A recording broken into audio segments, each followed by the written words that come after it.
Hi hello, ഞാൻ ബീന. ഞാൻ ഇന്ന് വന്നിരിക്കുന്ന ഒരു നോൺ വെജിറ്റേറിയൻ ഡിഷിൻ്റെ റെസിപ്പി ആയിട്ടാണ്. ബീഫ് ഉലർത്തിയത്. അതൊരു നാടൻ സ്റ്റൈൽ ഓഫ് പ്രിപ്പറേഷനാണ്.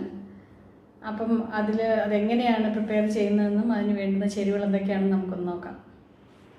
അപ്പം നമുക്ക് ഈ ബീഫ് ഫ്രൈ അല്ലെങ്കിൽ ബീഫ് ഉലർത്തിയത് ഉണ്ടാക്കുന്നതിന് വേണ്ടിയിട്ട് ഒരു 250 grams ഉള്ളി വേണം. അത് ഞാൻ കൊച്ചുള്ളിയും സവോളയും കൂടെ മിക്സ് ചെയ്താണ് എടുക്കുന്നത്. കുറച്ച് തേങ്ങാക്കൊത്ത് ഓപ്ഷനിലാണ്, തേങ്ങാക്കൊത്ത് വേണമെന്നില്ല, ഞാൻ എടുക്കുന്നതേ ഉള്ളൂ. ഒരു 3-4 പച്ചമുളക്, കുറച്ച് ഇഞ്ചി, വെളുത്തുള്ളി, പിന്നെ കുറച്ച് മഞ്ഞൾപ്പൊടി, മുളക് പൊടി, മല്ലിപ്പൊടി, കുരുമുളക് പൊടി, ഗരം മസാലപ്പൊടി, ഉപ്പ്, കറിവേപ്പില, ഇത്രയും സാധനങ്ങളാണ് നമുക്ക് വേണ്ടത്.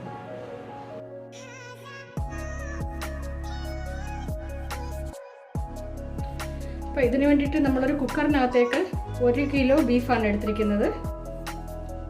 അതിൽ കുറച്ച് സാധനങ്ങളും കൂടെ ചേർത്ത് ഒന്ന് വേവിക്കണം നമുക്ക്. അപ്പോൾ ഒരു 1/2 ടീസ്പൂൺ മഞ്ഞൾപ്പൊടി, 1 ടേബിൾ സ്പൂൺ മുളക് പൊടി, 1 ടേബിൾ സ്പൂൺ മല്ലിപ്പൊടി, ഒരു 1-1.5 ടീസ്പൂൺ മസാലപ്പൊടി,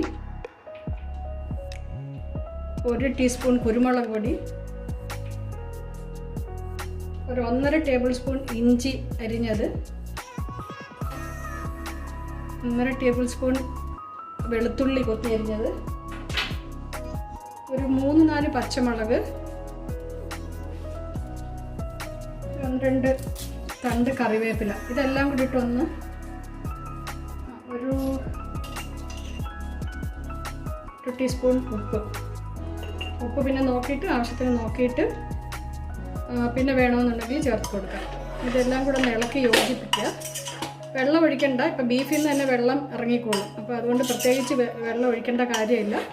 ഇത് അടച്ച് വെച്ച് ഹൈ ഫ്ലെയിമിൽ വെച്ചിട്ട് ഒരു വിസിൽ വന്നു കഴിഞ്ഞാൽ തീ അല്പം കുറച്ച് വെച്ചിട്ട് ഒരു 5 വിസിൽ വരുന്നത് വരെ ഇത് വേവിക്കുക. നമ്മളിപ്പോൾ കുക്കർ ഓഫ് ചെയ്തിട്ട് വെച്ചൊരു 20 മിനിറ്റ്സോളം ആയിട്ടുണ്ട്. അപ്പോൾ നമുക്കൊന്ന് തുറന്ന് നോക്കാം. ഇത് കുറച്ച് വേണ്ടത് അല്പം വെള്ളമുണ്ട് ഇതിനകത്ത്. അപ്പം നമുക്കത് കുറച്ച് സമയം ഒന്ന് അടുപ്പിൽ വെച്ചാൽ വെള്ളം ഒന്ന് വറ്റിച്ചെടുക്കാം.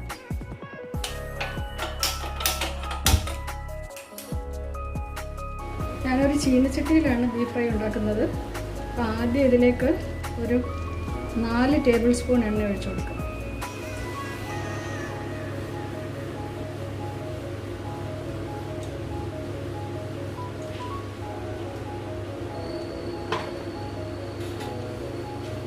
എണ്ണ ഒന്ന് ചൂടായി വരുമ്പോഴത്തേക്കും നമുക്ക് ആദ്യം തേങ്ങ കൊത്തിട്ട് കൊടുക്കാം.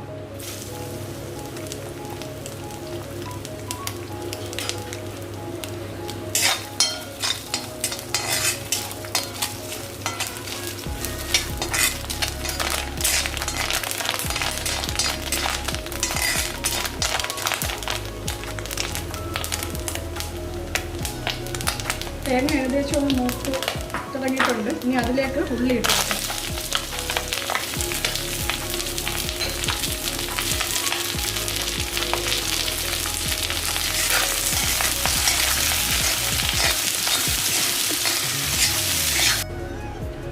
ഇപ്പം നമ്മളൊരു 15 മിനിറ്റായി അടച്ചു വെച്ച് ഇടയ്ക്ക് ഞാൻ ഇളക്കി കൊടുക്കുന്നുണ്ടായിരുന്നു.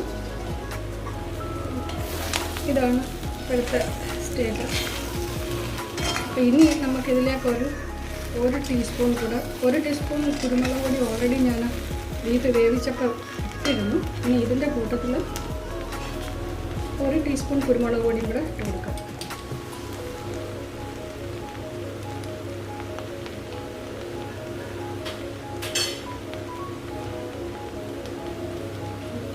കറിവേപ്പിലയും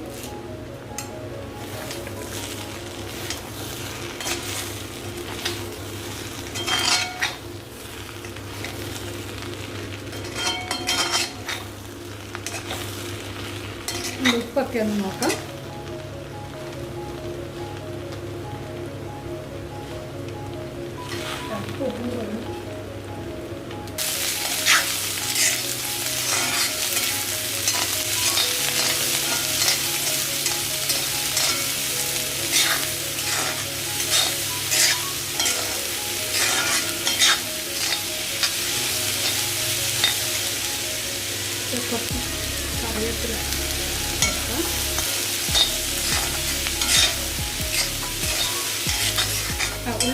അത്യാവശ്യം ഒന്ന് പാടിയിട്ടുണ്ട്.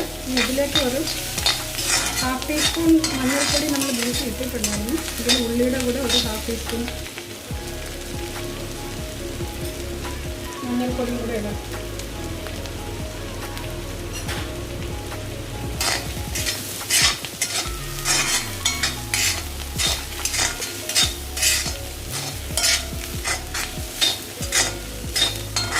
ഇതിലേക്ക് നമ്മൾ വേവിച്ച് വെച്ചിരിക്കുന്ന ബീഫ് ഇട്ട് കൊടുക്കാം.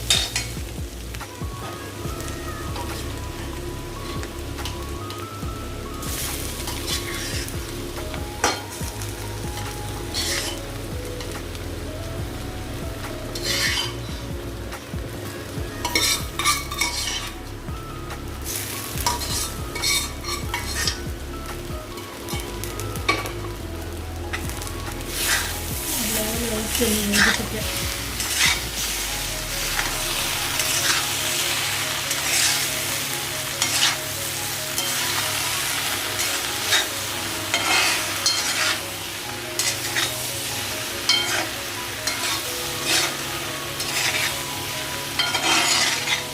മസാലയൊക്കെ നമ്മൾ ചേർക്കാൻ പോലെ ഉള്ളി ചേർത്തിട്ട് വെള്ളത്തിലെല്ലാം ഒന്ന് പിടിക്കാം.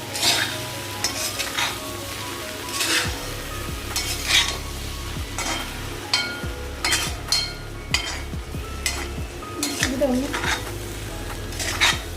കുറച്ച് സമയം ഒന്ന് അടച്ച് വെച്ച് നമുക്കൊന്ന് വേവിക്കാം. വേറെ വെള്ളം ഒന്നും ചേർക്കണ്ട. ഇടയ്ക്കിടയ്ക്കൊന്ന് ഇളക്കി കൊടുക്കണം. ചെറിയ തീയിലിട്ട് വേവിച്ചാൽ മതി.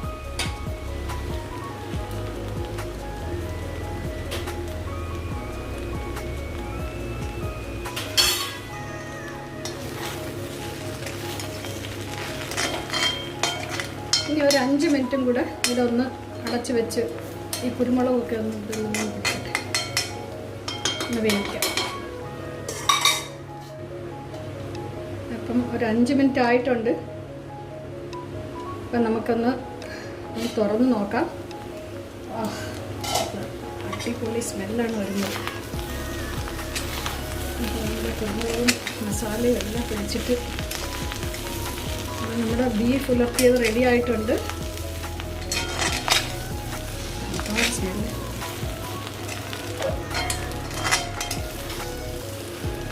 ഇത് എന്തിൻ്റെ കൂടെ വേണമെങ്കിലും കഴിക്കാം. അപ്പത്തിൻ്റെ കൂടോ ചപ്പാത്തിയുടെ കൂടോ പൊറോട്ടയുടെ കൂടോ ചോറിൻ്റെ കൂടെ എന്തിൻ്റെ കൂടെ വേണമെങ്കിലും കഴിക്കാം. അടിപൊളിയാണ്. അപ്പം നിങ്ങൾക്ക് എല്ലാവർക്കും എൻ്റെ വീഡിയോ ഇഷ്ടമായെന്ന് കരുതുന്നു. നിങ്ങളുടെ അഭിപ്രായങ്ങളും നിർദ്ദേശങ്ങളും ഒക്കെ കമൻറ്റിലൂടെ അറിയിക്കുക.